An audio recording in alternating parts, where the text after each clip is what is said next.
एक चीज़ और बताते हैं आपको, आपको उसकी ज़रूरत नहीं है, पर मैं बताता हूँ एक चीज़, जो फैट लूज़ करती है। जी। जैसे ना लोगों को ये भ्रांति है कि लाखों रुपए खर्च दो, ये कर लो, वो कर लो, मोटापा कम नहीं हो रहा, ये नहीं। सिंपल चीज़ है मैडम, घर पे बनाओ। काली मिर्च, जी। सौंठ, जी। मग पीपल, मगे होती है ना ऐसी लंबी लंबी सी होती है, ओके। सहतूत। काली मिर्च, सौंठ, मग पीपल, बहेड़ा और बायबडिंग, 5 चीज़ें नोट कर लेना भैया। ऑनलाइन भी मिल जाएंगी आपको, पंसारियों से भी मिल जाएंगी। इनको सबको ला के अच्छे से धो के वॉश करके 1-2 दिन सुखा के उसके बाद इसका कूट पीस के पाउडर बनाओ। आधा चम्मच सुबह खाना शुरू कर दो खाली पेट, और उसके बाद आधा चम्मच शाम को खाली पेट, मतलब 5 या 6 बजे, जो दोपहर के खाने के और रात के डिनर के बीच का टाइम। तो आप देखेंगे कि जो बॉडी फैल रखी थी ऐसे करके, जिसको हम कहते हैं बॉडी के ऊपर सेलोलाइट जमा हो जाता है, थुलथुला सा, गुलगुला सा, तो वो चीज़ कम हो रही है। चर्बी नहीं कम हो रही, सेलोलाइट कम हो रहा है। क्या हुआ कि फैट कम करते करते इंच लॉस हो गया। जब मशीन पे खड़े होते हैं वेट उतना ही रहेगा, अगर 90 किलो था 90 इंच लॉस दिखेगा कि कपड़े लूज हो गए। अब जैसे इंच लॉस का काम खत्म हुआ ना महीने 2 महीने में, उसके बाद फिर चर्बी डाउन होती है उससे। मतलब मैंने ऐसे लोग देखे हैं जी, जो ये मैं नुस्खा बोल दिया मैंने, और मुझे मिलते रहते हैं लोग। जैसे पंजाब में मैं जाता हूँ ना, क्राउड में चला जाता हूँ, क्योंकि पंजाब में आजकल मेरा निकलना थोड़ा सा मुश्किल हो रखा है। वहाँ लोग काफ़ी इकट्ठे हो जाते हैं, मैं जहाँ भी जाता हूँ कंसल्टेशन शुरू हो जाती है। ट्रेन में बैठ के आना बंद हो गया मेरा, नहीं ट्रेन में मेरे पास इतने कंसल्टेशन हो जाती थी बैठे बैठे। तो मतलब कहने का कि पंजाब में जब लोग मुझे मिलते हैं ना जी, बताते हैं कि गोयल साहब हमने आपका वो मोटापे वाला नुस्खा बनाया, मेरा 8 किलो वजन कम हो गया। तो मैडम वहाँ से मुझे एनर्जी मिलती है जी, बिल्कुल। मुझे लगता है मैंने समाज के लिए कुछ किया है ना। आदमी साथ में होता है, मैडम मेरे साथ खड़ी होती है, उसको फ़ोन पकड़ा है, फ़ोटो खींच, वो बेचारा फ़ोटो खींचता है उसकी मेरे साथ। तो मुझे प्राउड फील होता है कि मेरी इतनी बहनें और इतने जीजे साथ में फ्री में मिले मुझे, है ना। तो मतलब कहने का कि ये चीज़ें कमाई जाती हैं मैडम। अभी जैसे आपने कहा कि आप फार्मूले बताते हो, फार्मूले मैं इसलिए बताता हूँ कि पूरा देश जब कोई विपदा आती है आर्मी के साथ खड़ा हो जाता है।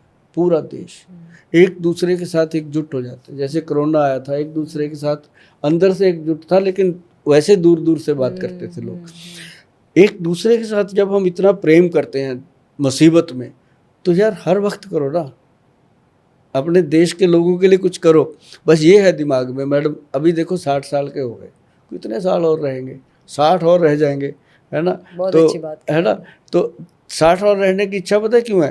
कि लोगों की दुआएं इतनी हैं जी। लगता है कि लोग मुझे दुनिया से जाने नहीं देंगे, और लेकिन हर एक आदमी को जाना है, चाहे वो धर्मेंद्र, चाहे अमिताभ बच्चन, चाहे कोई। सबकी हेल्थ देखो, उनके पास कौन सी ऐसी सुविधा नहीं है जिससे वो अपने आप को रोक लेते।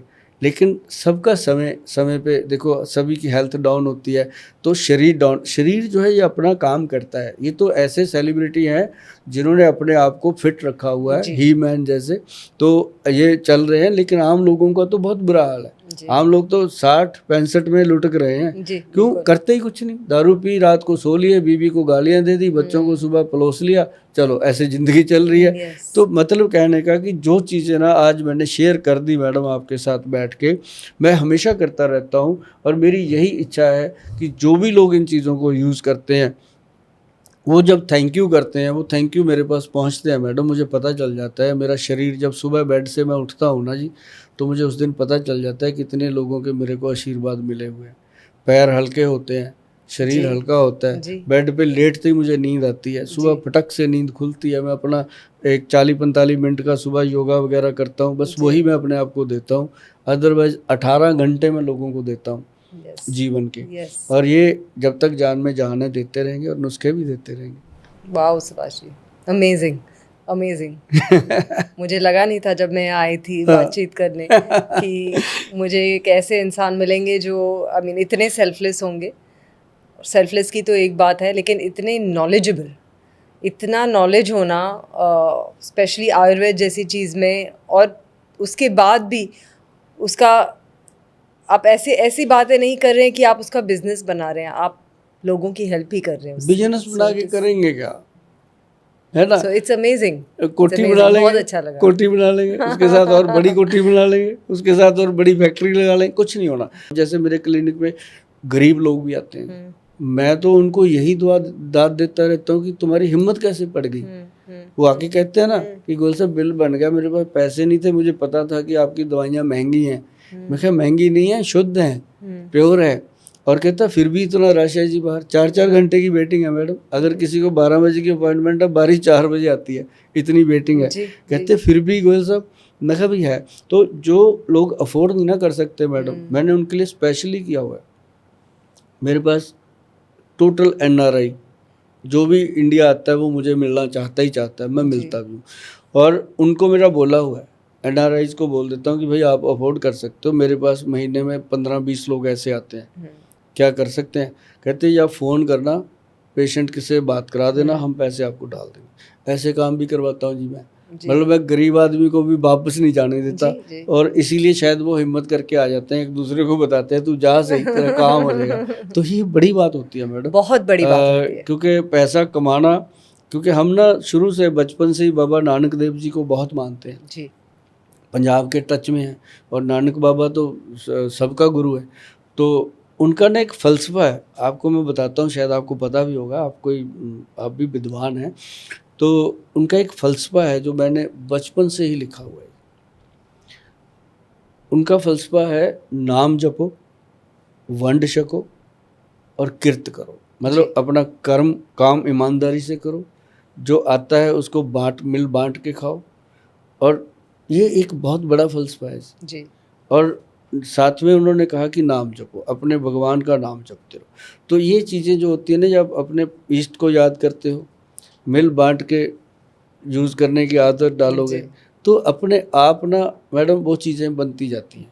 और ये मैंने देखा कि जैसे हमारे क्लिनिक पे कोई वैसे भी आ जाए ना जी, जैसे आप मेरे साथ शूट करो, कोई कैमरामैन ऊपर आ गया या कोई रास्ता पूछने वाला रुक गया कि रिसेप्शन पे आके उसने पूछ लिया कि ये बिल्डिंग कहाँ पड़ेगी, तो हमारी रिसेप्शनिस्ट को एक ही ट्रेनिंग है कि उसको बोलना कि पहले वहाँ बैठ के रोटी खा, फिर बताएंगे, है ना।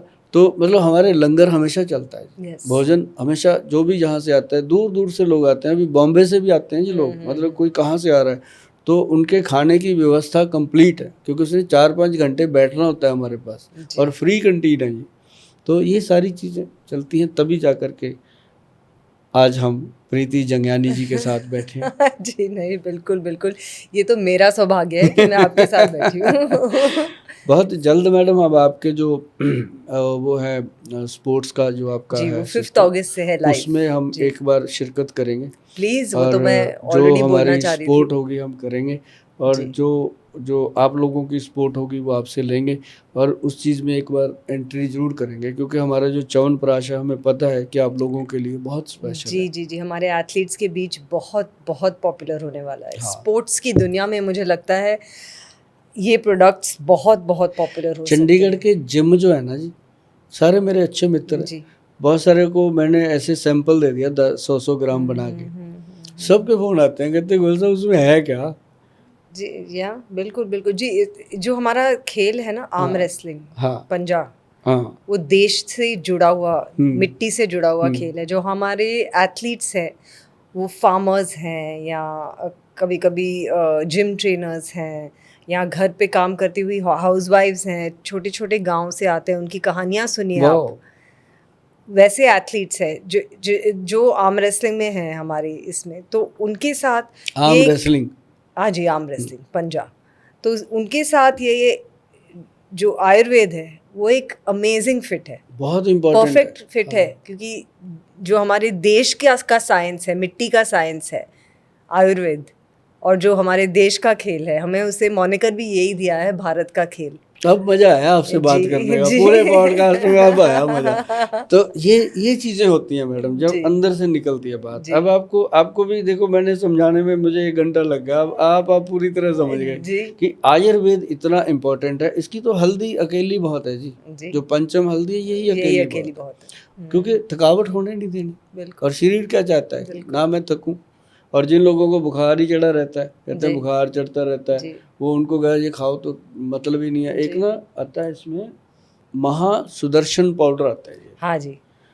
जब कोरोना था तब मैंने उसकी पावर देखी थी। मतलब वो वायरल को खत्म करता है। अब किसी को मतलब बुखार चढ़ रहा है ना हाँ जी, जी, हाँ जी। एक महासुदर्शन की डब्बी घर पे रखो, 2-3 साल खराब नहीं होती। किसी ओह! को बुखार चढ़ा, 1 चम्मच खिला दो रात को, सुबह ऐसे टनाटन। वाओ! बताओ है कोई ऐसी चीज? नहीं, बिल्कुल हाँ, नहीं। लोग खाते हैं डोलो की गोली खा लो, करोसिन की गोली खा लो, उससे किडनी पे असर होता है, लिखा हुआ है उसके यस, अंदर। Yes, yes. उससे ब्रेन पे इफेक्ट पड़ता है। और महासुदर्शन पाउडर में ऐसी चीजें हैं जी सारी ऑल जो विदाउट साइड जो इफेक्ट्स। बॉडी को एनर्जेटिक करके बुखार के अंश को बाहर कर देती। यस, और आयुर्वेद में कोई साइड इफेक्ट्स हैं ही नहीं।